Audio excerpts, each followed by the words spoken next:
Today I'm going to talk about the Superman animated series. This is from the same team that did the Batman animated series, and this was a follow-up. So basically they did the first, I think it was the first two seasons of Batman, and then they were commissioned to do this. So they did this, and then they went back afterwards, did another season of Batman, and then moved on to Batman Beyond. And then after this, they brought the Superman character back with Batman for Justice League. So this was like a 10-year period, 10-12-year period of peak animation from Warner's and this one team led by Bruce Timm, Paul Dini, a lot of Alan Burnett, who they all understood what they were doing. They all understood the joy of these characters and the charm of the characters, and they could actually just make very good episodes, all 20 minutes long. Sometimes you get 2 or 3 parters, but usually it was a lot of stuff was done 20 minutes. So after doing Batman, which is rightly viewed as a masterpiece of animation, that series, they did what is their underrated gem, which is Superman. Because Superman gets a lot of bad response now, mainly because it's been mal-handled a lot. Just they haven't really done Superman well for a while. They do a lot of Superman, and usually it's not that good. I mean, there are versions I like, but this animated series is the best version, pretty much. Cause it takes a lot from the Fleischer cartoons. I would rate the animated series more than most of the Christopher Reeve stuff, apart from Superman 2. And Superman 2 is on par with this. I like the Superman Returns, Brandon Routh's version of Superman as well. There are bits of Henry Cavill's Superman I quite like, but there's other bits that are just not handled well. But you want Superman, the best Superman is this. Because the one thing they do early on is they take away some of the power. He's not overpowered in this. He is Superman. He can do a lot of stuff. He can fly. He can do lots of things. He is not invulnerable. He can get beaten up with certain things, and he has to get up and fight back. That makes a massive difference, because in the films he can do too much, and it means the drama is not there, and it's something you think they'd learn from this cartoon. See, okay, that's how they do it. They make sure he's powerful but not overpowered. And even they said, even the people who made this cartoon says, the powers change a little bit, story to story, depending on what we need. They're very sly with it. They're not always consistent, but it doesn't matter because the stories are so good, and it's all about the characters. The characters are very clearly defined, and again, they've got perfect casting in the lead parts. So you've got Tim Daly playing Superman Clark Kent, you've got Dana Delaney playing Lois Lane, you've got Clancy Brown playing Lex Luthor, and they'd all continue through the various like Justice League stuff and all the rest of it throughout.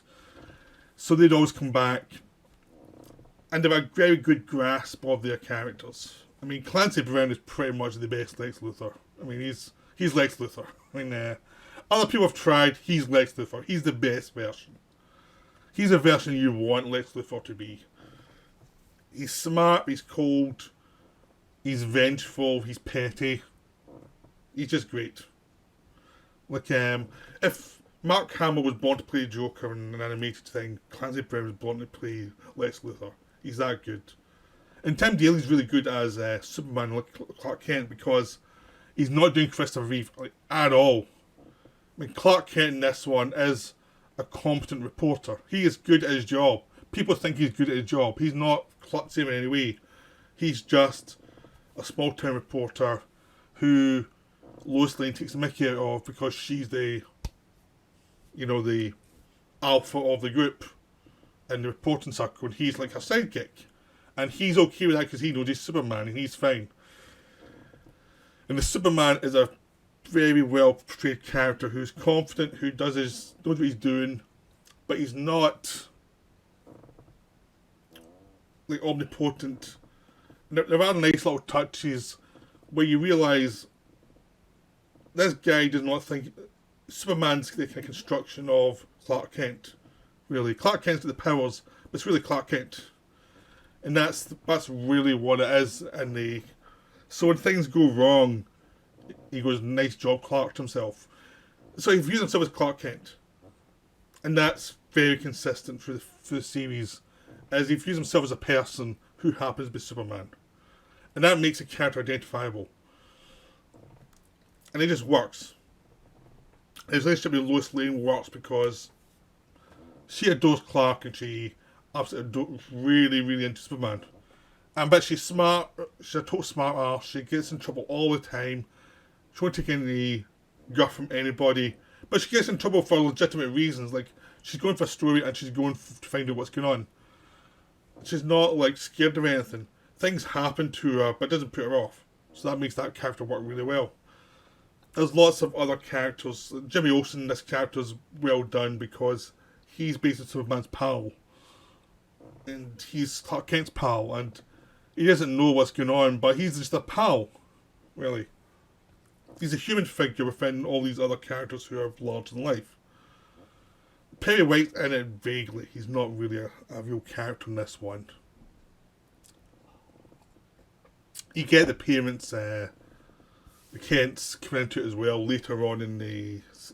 They're in it early, then they come back a bit more prominent later in the series. Because this is like 56 or 60 episodes in total, like 3 seasons. There was an early season which was the first 13, then there was a big season, then there was a final season, and then there was like a little additional 3 episodes, which some say season 3, some say season 4, doesn't matter. It was to finish off the series before they went back into Batman and then into Justice League. But you've got a lot of characters, you've got a lot of really cool like villains, because one thing that this series does, just like Batman, is the villains drive the stories. Superman can't drive the stories, the villains do. And it's him reacting to them that create the stories. So the villains become interesting in themselves. You've got Bizarro, which is a clone of Superman who went wrong, and he's stupid but well-meaning, and he also played by Tim Daly. He's just this character who's very dumb. And he's adorable. He's just basically like Superman as a Frankenstein monster.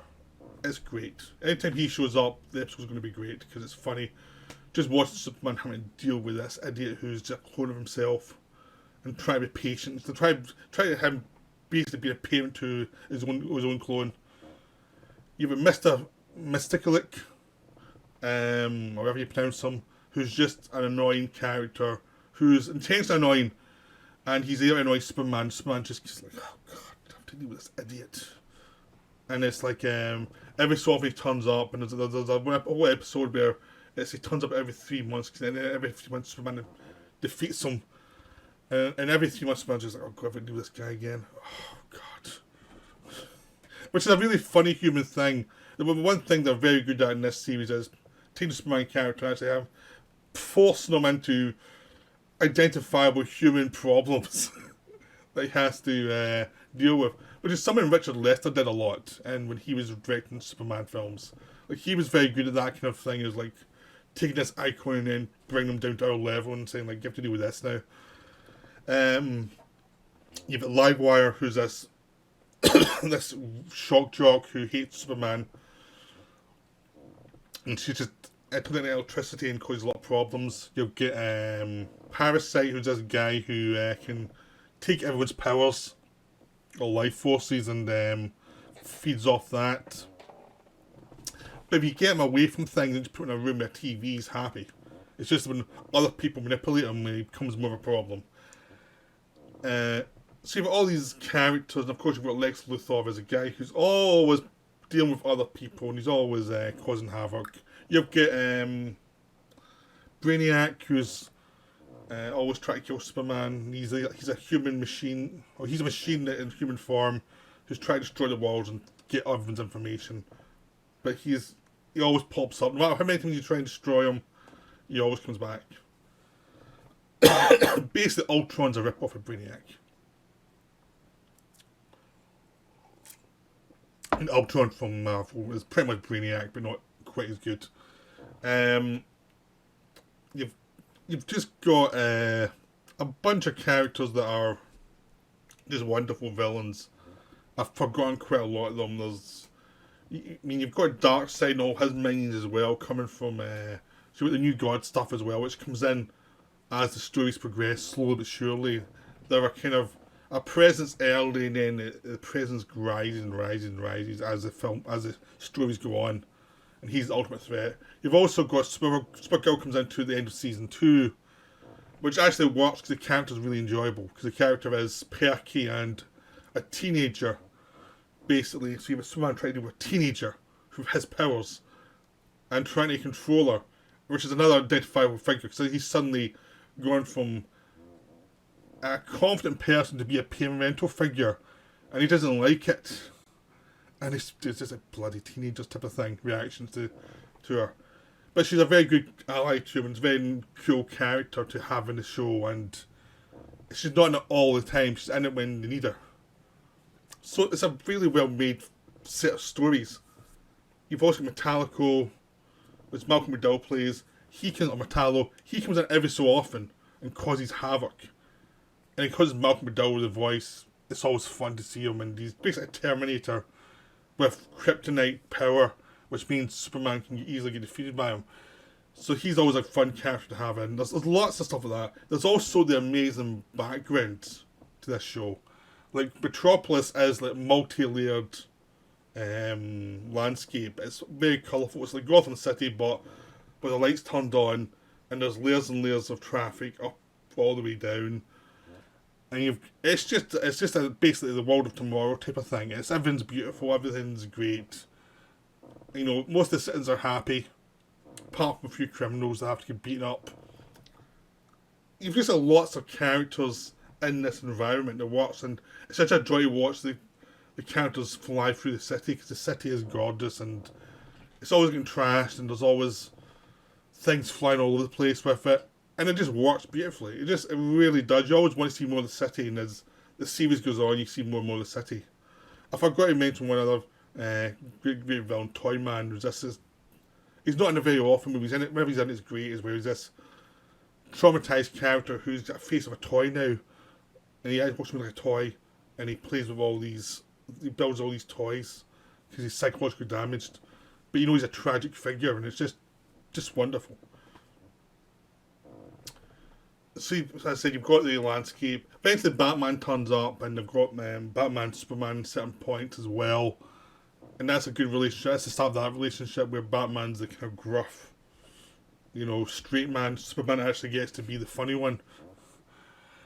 And there's just a lot of really cool character beats throughout this series. It just always works. It's always really nice to look at. One of the things they did with this era was Warner's, when they started Batman, they actually brought in a lot of the best animators to do it. And they all went over to Superman and then Justice League. So you'd always had a really good base of talented people who could do great backgrounds, could do great foregrounds, understood character animation so that everybody understood what the characters were feeling at any time. And it just worked.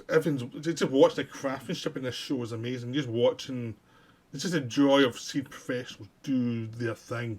It's great. And it elevates a character that can be bad in other shows. That can be boring. Because that's the thing I have asked everyone seen the Superman animated. It's like, I'm not bothered.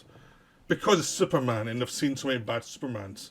And it's like, no, this is a good one. This is a really good one. This is how they do it right.